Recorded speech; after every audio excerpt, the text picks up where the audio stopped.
بسم الله الرحمن الرحيم. انطلقت حملة توزيع السلة الرمضانية المقدمة من جمعية سخاء حملة أبو نضال في رمضان 1444 هجري، المقدمة من عشيرة الحجيرات بير المكسور. بارك الله بعشيرة الحجيرات بير المكسور، وجزاهم الله عنا وعن مخيمات النازحين السوريين في الشمال السوري كل خير. بجهودكم ودعمكم نستمر في أكبر قدر ممكن من العوائل المحتاجة في مخيمات الشمال السوري. والمجتمع فينا فخور، أحلى شعور بروح حلوة رائعين، عقلب واحد أجمعين، حتى بتعبنا في البذل مستمتعين،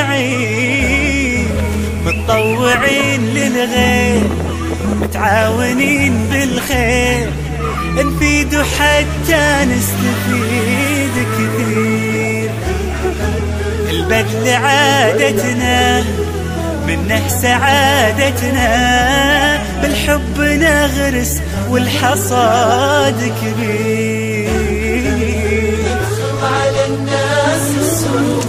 نشكر أهلنا في فلسطين 1840 وخاصة عشيرة الحجيرات وبير المكسور. بارك الله فيكم، الله يجزيكم كل خير على الحملة اللي ساعدتونا فيها.